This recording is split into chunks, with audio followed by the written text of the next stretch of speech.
Esta é a disciplina de Estudos Socioculturais em Dança. Eu sou o professor Márcio Pizarro Noronha. Este é o segundo vídeo da nossa aula 4 e a gente vai tratar especificamente de um tema a partir de um texto, de um estudo etnográfico que discute uma etnografia de cunho transnacional, chama-se Balé e Culturas Transnacionais da Dança, um texto da Helena Wulff, da Universidade de Estocolmo, da Suécia. Esse trabalho tem como premissa o estudo de uma etnografia globalizada do balé.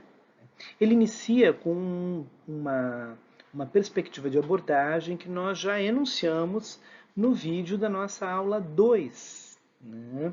Falando de um texto, Os Metadiálogos, do Gregory Bateson, um trabalho de 1972, né, nesses metálogos, né? Que uma conversa entre o pai e uma filha, há uma pergunta sobre como podemos diferenciar ou qual é a diferença entre o cisne do balé e a dançarina humana. Né?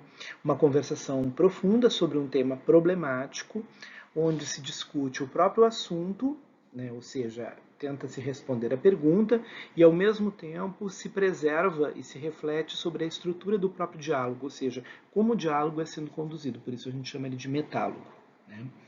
Bom, o texto então parte da premissa, né, que originariamente a história da dança balética ela é extremamente envolvida com a formação de estilos nacionalizados e está inserida numa trama que a gente conhece como a trama de uma cultura nacional. Então, quando a gente estuda a história do balé, a gente estuda ele por escolas, né?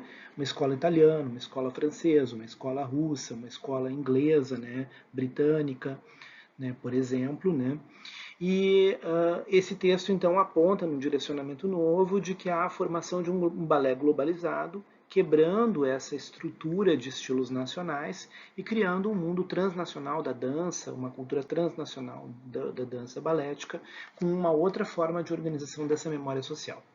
Então, a proposta é um trabalho etnográfico, de fazer uma etnografia, ou seja, um estudo de campo, mas um campo multilocal, porque ele é internacional, com observação participante diária e entrevistas, e depois viagens e acompanhamento de 3 companhias nacionais. A Royal Swedish Ballet, de Estocolmo, na Suécia, Royal Ballet em Londres, na Inglaterra, e o American Ballet em New York City, nos Estados Unidos da América. Né? Mais uma companhia de dança contemporânea, o Frankfurt Ballet, na Alemanha, né? Substituído depois pela Forsyth Company. Então, esses são os grupos de observação dessa pesquisa. Bom, o texto faz, né, uma breve linha do tempo, né, na formação da história do balé. Então volta lá no século XV, passa pelo século XVI, né, fala da cultura das cortes, do papel das figuras masculinas dentro do balé, como é que isso se organizava, né, passa pelo século XVIII, né, pensa na organização do período chamado romântico do balé, né, observa quais foram os elementos desse sistema balético que foram se desenvolvendo, né, as formas de notação, os estilos musicais que são predominantes, as formas do desenho das 5 posições fundamentais, né, dos pés, das 12 posições de braço. Né, então, ela vai levantando, né, nessa investigação uma trajetória histórica, né, como eu digo, passando pelo romantismo, chegando ao século XIX, né, e abordando vários aspectos dessa cultura histórica balética. Né. O texto, então, chega um momento que ele revela, né, que a cultura russa, a escola russa, especialmente a partir do projeto de Diaghilev, né, com os balés modernistas em turnês internacionais, ele dá o primeiro passo na direção de uma globalização da cultura balética. Né. É a forma como os artistas que saem dessa companhia acabam desenvolvendo carreiras internacionais e também um processo de viagens das companhias e alguns artistas que vão ficando em várias partes do mundo, migrando, se tornando professores e criando escolas que repetem o método russo e a modelagem russa na forma de entendimento. Nós chegamos a isso, inclusive, em Porto Alegre. Existem alguns trabalhos já escritos sobre a temática, que recupera um pouco da história da memória, da presença desses artistas russos na cidade de Porto Alegre, no estado do Rio Grande do Sul, no Brasil. Bom, depois se fala de uma outra forma de globalização, que é o eixo britânico, com a formação da Royal Academia de Dança, né? E como se um eixo era a internacionalização através da difusão dos seus próprios artistas e de uma estética, aqui a gente tem uma espécie de selo de qualidade, né? Então, os mecanismos de formação, as bancas examinadoras, o controle, né, o processo de formação mundializada dos professores de balé com o selo da Royal, né, é uma forma também de estabelecer um modelo de globalidade, né, de globalização. E o terceiro, que é a ideia de quando o balé chega aos Estados Unidos, fundando os primeiros grupos e companhias, né? Então como uma cultura que vem importada, exportada da Europa para os Estados Unidos, então ela é uma importação para a América do Norte, e como isso então também vai produzir os seus efeitos, né, dentro desse cenário internacional. Bom, aqui ainda tem alguns outros modelos que são levantados, o modelo cubano, por exemplo, né, um papel, né, do subsídio estatal e da manutenção da carreira artística, né, e a maneira como dentro dessa sociedade, né, o balé é visto como uma espécie de ápice, né, de representação da cultura dentro da própria sociedade cubana, né. E isso também acontece também com a busca do balé nacional na China, né, o papel que ele ocupa numa certa hierarquia, né, do sistema cultural chinês. E aí depois apresenta-se também um pouquinho da história e da presença, né, da formação dos corpos de baile, né, dos teatros municipais do Rio e de São Paulo, já no início do século XX. Então a gente começa uma breve história no século XIX, com a chegada de europeus, especialmente russos, para o Brasil.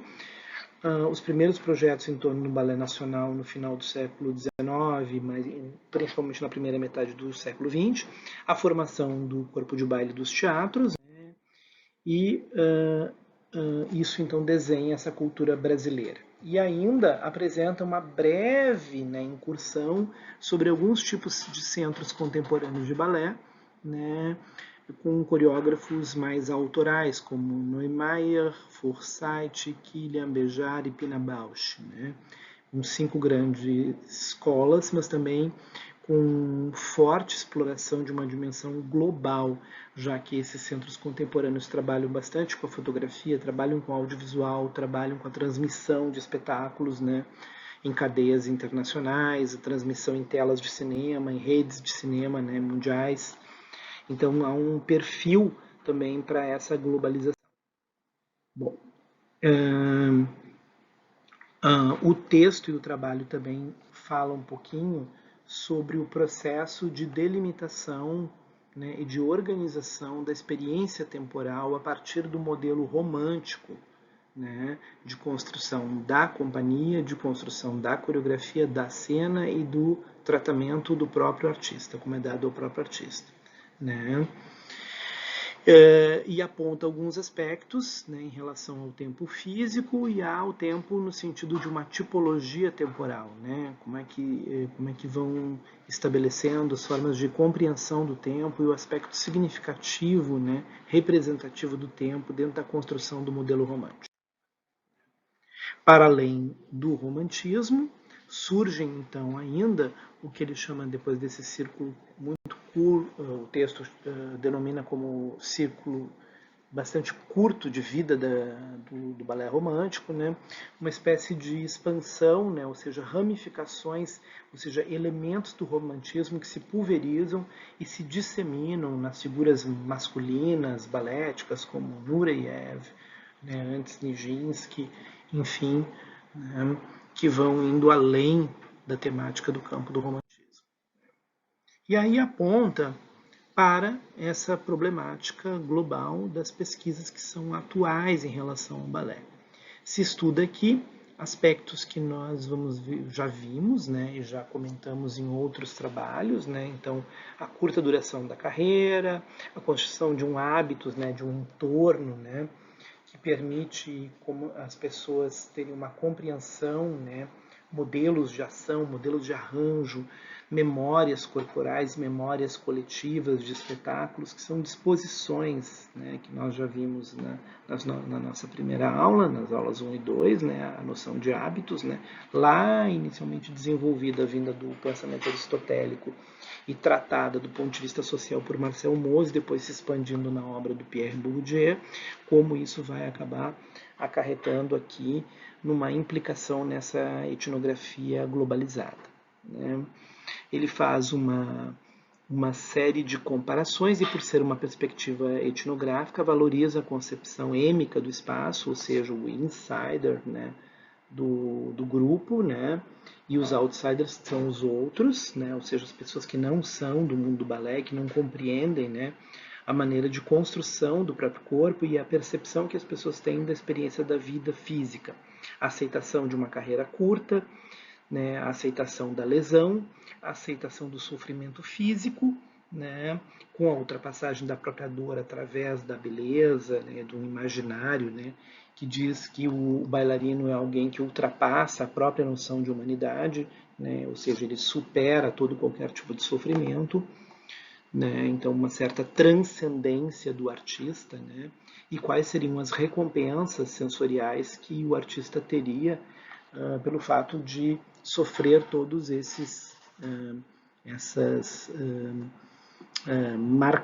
a presença de todos esses marcadores de hábitos aí. Bom, além disso, ele revela que nesse padrão, um elemento que se reproduz muito, que vem lá da própria estrutura dos balés russos, né, é revelar como o balé foi se tornando uma carreira mais e mais feminina, com a presença de um número maior de mulheres, mas com uma estruturação bastante masculina de poder. Diretores e coreógrafos geralmente são homens, a maioria homossexuais, né? E há uma relação bastante tensionada entre a noção de padrão entre o homem e a mulher, né? Então, o texto explora uma espécie de imaginário que foi construído no século XX do casal padrão do balé, que é uma mulher heterossexual, Margot Fonteyn, e um homem homossexual, Rudolf Nureyev, se tornando o par exemplar da dança.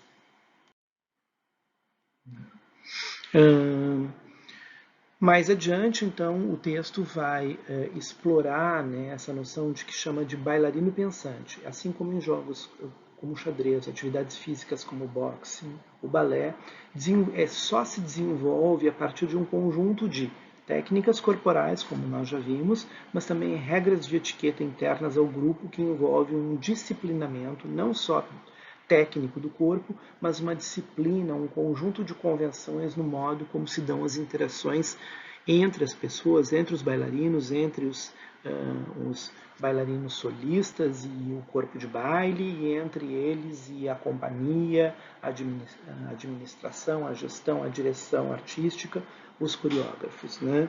Então essa estrutura coreográfica se expande numa forma de gestão, de administração desse ambiente. Então ele mostra bastante como esse elemento acaba integrando e, por exemplo, invadindo a vida privada do artista. Então, determinando coisas que não são apenas o treinamento e as horas de trabalho, mas também o tipo de alimentação, padrão alimentar, padrão dietético que o artista deve corresponder, ou seja, se transformando quase num animal da dança, né? No sentido de um cavalo de corrida, de um cavalo de trabalho, né? Ele também revela, nesse processo, que o processo de expansão da cultura do balé, né, que vinha de uma cultura do século XIX, que dava acesso a um ambiente cultural mais sofisticado a pessoas que não tinham capital cultural familiar. Então, quando a gente estuda um pouquinho a história das bailarinas, né, lá da época do Degas, então existem alguns documentários muito interessantes que revelam, do ponto de vista histórico e social, como havia um interesse das classes médias e das classes baixas, né, e das médias baixas, né, famílias sem nenhum capital cultural familiar, e que era a maneira de ascensão, né, a um certo status social, né, através desse sacrifício que era imposto ao corpo e aquele indivíduo que entrasse dentro daquele elemento, daquele meio, né. E aí, além de falar então desse hábitos pela via do Bourdieu, O texto também explora noções vindas do pensamento Foucaultiano, da obra Vigiar e Punir, por exemplo, e também da educação de si, do cuidado de si, como essa etiqueta ela vai se transformando numa forma de uma via ascética do corpo, né, de uma restrição. Né? Então há uma cultura que expande para uma direção e restringe em outro, não só do ponto de vista da dietética, né, do treinamento físico propriamente dito, que é um aspecto prático, mas também de uma docilização desses corpos, numa aceitação desse sofrimento, numa aceitação dessa vida cheia de regras e limitações. Né?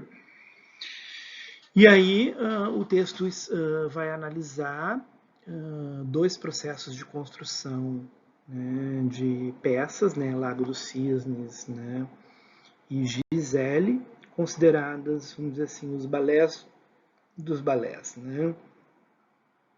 O Lago dos Cisnes, de 1895, com algumas versões paródicas da década de 70 e dos anos 90, e Gisele, né, numa versão bem interessante, contemporânea, que procura trabalhar, né, e negociar com um aspecto étnico, cultural e nacional, né, uma experiência, né, de uma montagem na Irlanda, né, e coloca e posiciona esse ideal romântico, a ideia de natureza, né, de vinda do campo, etc. e tal, dentro de um contexto de uma cena rural e étnica nacional irlandesa.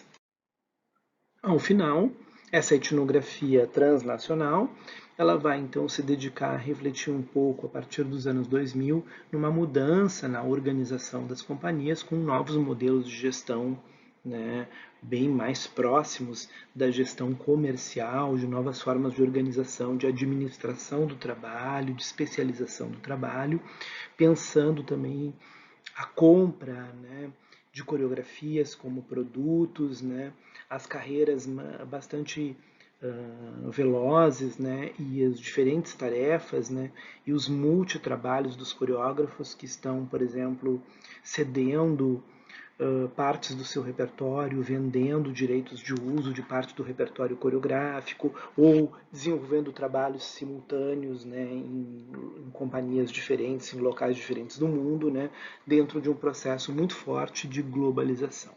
Né? Há também um aspecto muito interessante que se assemelha muito à indústria Broadway da década de 1990 e dos anos 2000, que se reproduz bastante aqui nessas grandes companhias entre os anos 2000 e 2010, né, mais ou menos, que é a ideia de não desenvolver tantos repertórios originais e muito mais interessante investir na aquisição, né, de um repertório mais convencional reinterpretado, uma espécie de processo, né, que a gente tem tanto na Broadway, tem no West End londrino e também vai ter nas grandes companhias de balé mundiais, que é essa investir, né, numa espécie de releitura de espetáculos, de uma reinterpretação, de um rearranjo, né, com temas e espetáculos mais canônicos, né, balés dos balés, propriamente ditos. Né.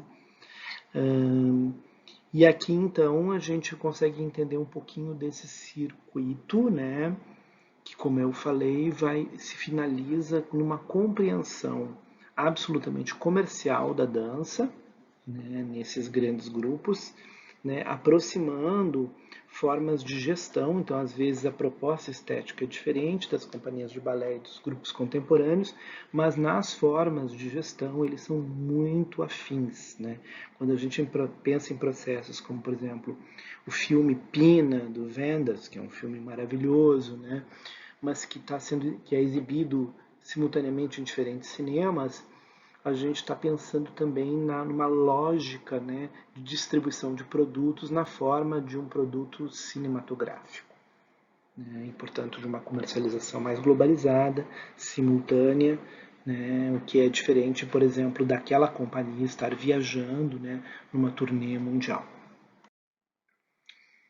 E aí, ao final, cita alguns outros estudos bastante importantes, né, com enfoques socioculturais e sensoriais e organizacionais, né, então alguns que mais voltados para as questões das organizações, da gestão empresarial das companhias, outros mais para aspectos da cultura, do hábitos, né? Aspectos mais da sensorialidade, outros mais para a relação do sujeito com o processo de treinamento e a sua compreensão dentro desse mercado de trabalho, né?